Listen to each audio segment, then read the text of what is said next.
apapun yang terjadi itu semuanya adalah karena udah ditakdir oleh Allah, dan Nabi udah memberikan kabar.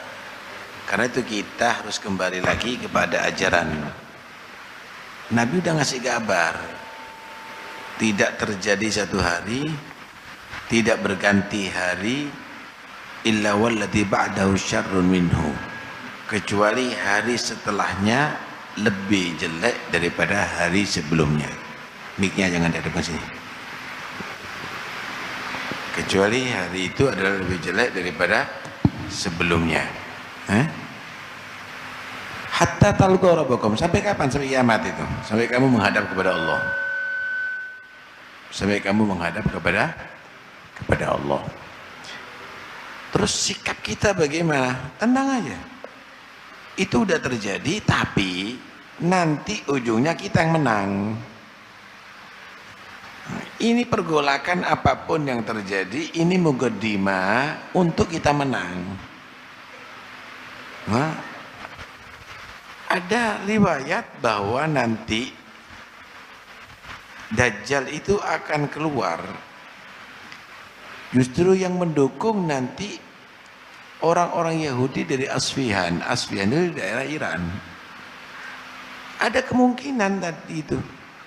Nanti mereka akan berbondong-bondong setelah Mahdi menguasai Baitul Maqdis, mereka akan lari ke Asfihan. Di situ nantinya ketika Dajjal keluar didukung oleh Yahudi Asfihan. Jadi nggak usah bingung, itu sudah ada. Dan ini masih belum akan terjadi lebih daripada ini nanti, saudara. Akan lebih terjadi daripada ini. Terus apa yang harus kita lakukan? Ente bisa apa amal? Yaitu sudah lakukan. Sholat berjamaahnya masih ada kan? Ente sholat berjamaah. Suatu saat nanti sholat berjamaah sulit loh. Sekarang Anda majelis ini ada, Anda hadiri. Satu saat majelis ini juga akan sulit untuk dihadiri. Kenapa? Perubahan zaman. Dan itu adalah merupakan ujian bagi orang beriman sampai pada puncaknya Dajjal. Ini Dajjal ini, semua daerah ini akan dimasuki sama Dajjal, kecuali Makkah sama Madinah aja. Akan dimasuki sama Dajjal untuk mengajak apa? Kufur kepada Allah, percaya sama dia sebagai Tuhan.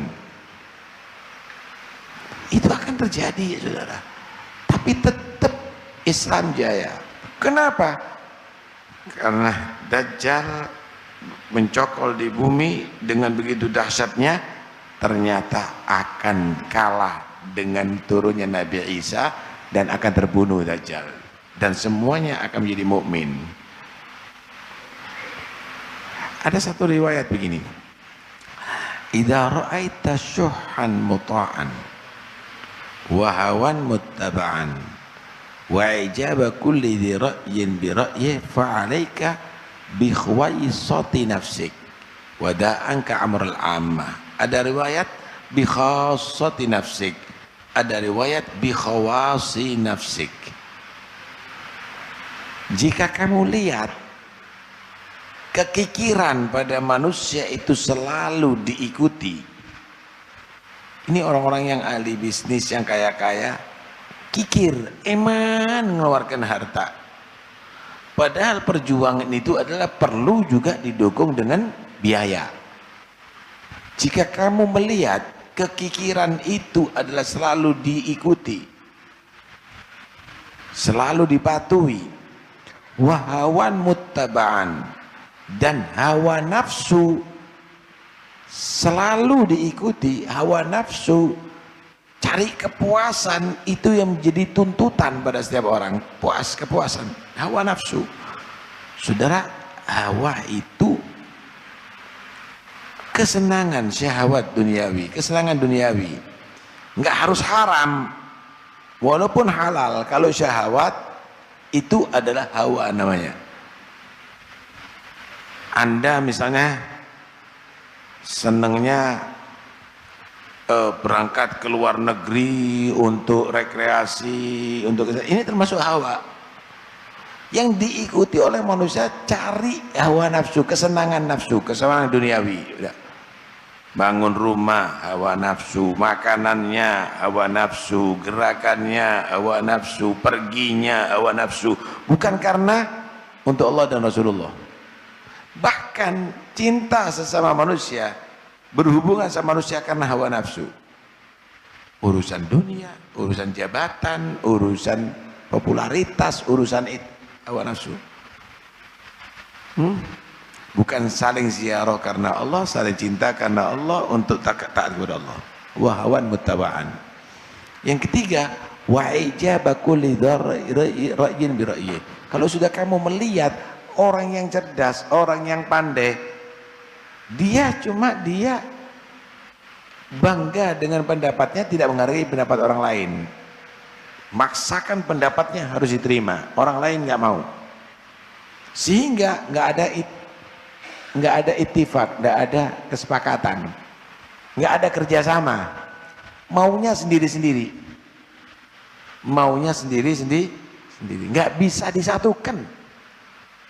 Lawang antara pondok aja nggak bisa disatukan kok, antara takmir masjid nggak bisa disatukan kok, antara pengurus nggak bisa satu. Kenapa? Ijab kulli ra'yin bi ra'yin. Yang berpendapat hanya bangga, hanya merasa pendapat yang paling benar. Kalau sudah begitu, alaika bi khuwaisati nafsik. Urusi diri kamu pribadi. Ini bagi orang yang tidak punya keluarga, hidupnya sendiri. Urusi diri kamu pribadi. Ada riwayat bi khassati nafsik. Urusi orang khusus kamu. Ya, inti kalau punya keluarga, maka urusi keluarga kamu. Ada riwayat bi khawasi nafsik, urusi orang-orang khusus kamu, orang dekat kamu. Ente punya murid, ente punya pengikut, ente punya organisasi, urusi itu. Urusi apa? Urusi untuk tetap teguh, urusi tidak terpengaruh, urusi tetap dia tada itu dalam jalur yang benar. Wada'an ka amrul ammah, udah, jangan terlalu kamu itu ngurusi yang umum. Kenapa? Sia-sia nanti. Nih, saya kasih gambaran. Nih yang ada di sini, ngurusi keluarga masing-masing. Itu sudah berapa orang yang sudah diselamatkan? Sok ngurusi ngerubah Indonesia semuanya. Jadi zamannya Khulafaur Rasyidin, kalau perlu zamannya Nabi, nggak bisa. Ini udah sunatullah ini. Anda berharap boleh, tapi ini sudah digambarkan sama Nabi. Kalau sudah zaman begitu, fokus sama diri kamu, keluarga kamu yang kamu mampu, daripada orang-orang yang dekat kepada kamu. Wes. Kita kasih gambaran, ada banjir besar. Banjir besar sampai 10 meter. Yang wajib diselamatkan yang mana? Siapa? Dirinya sendiri. Kemudian siapa? Keluarga kamu. Kemudian baru yang kamu mampu daripada orang yang bisa kamu selamatkan. Semuanya kamu selamatkan, nggak akan bisa. Tangannya kamu cuma dua. Tangannya kamu cuma dua. Kenapa? Banjirnya udah melanda kemana-mana, udah menenggelamkan kemana-mana. Begitu juga fitnah di akhir zaman udah penuh di mana-mana. Kamu akan menyelamatkan semuanya sulit. Kalau begitu, yang kamu mampu fokus. Udah. Kalau sudah begitu, maka insya Allah akan sukses. Jadi nggak usah terlalu terlalu wah gitu ya. Urusi diri kamu, keluarga kamu, lingkungan kamu, itu pun masih sulit kok. Itu pun masih sulit ya. Mudah-mudahan selamat semuanya. Nggak usah kecil hati. Ini mukadimah, kita menang kok. Muslimin sekarang nggak bersatu. Ya ini yang ditakutkan sama Nabi. Ada hadis gini ya. Ini gambaran yang ada di negeri Timur Tengah ini. Kata Nabi SAW begini, inni ma akhafu ala an tusyriku ba'di walakinni akhafu an tubsata alaikumud dunya fatanafasuha fayadribu ba'dukum riqaba ba'din atau kama qala sallallahu. Aku ini tidak pernah khawatir kalian semuanya akan menjadi musyrik setelah aku meninggal. Insyaallah nggak ada syirik ada di negeri Arab sana, kembali penyembah berhala, enggak. Aku tidak khawatir itu, tapi yang aku khawatir dunia ini akan menjadi terhamparkan untuk kamu. Berlimpah dunia ini, minyaknya, ekonominya maju. Akhirnya kamu saling bersaing untuk urusan dunia. Ingin menjadi yang paling kaya, ingin yang menjadi paling kuasa, ingin yang menjadi paling ditakuti, paling kuat. Kalau sudah begitu, satu sama lain kamu saling membunuh di antara kamu. Ya ini sudah. Ini bukan urusan apa-apa, saudara. Ini adalah karena urusan kekuasaan. Ini adalah urusan minyak. Ini urusan kekayaan. Ini urusan popularitas, ini urusan cari perhatian dan lain-lainnya. Ya ini ditakutkan oleh Nabi, satu sama lain saling membunuh hanya karena urusan duniawi. Yang ada di sana bingung, takut syirik rumahnya Nabi dibongkar, takut syirik sumurnya Nabi ditutup, tapi orang musyrik didatangkan untuk membunuh orang Islam. Ya. Orang kafir didatangkan untuk membunuh orang Islam. Ini apa ini? Ajaran apa ini? Nah, itulah yang terjadi.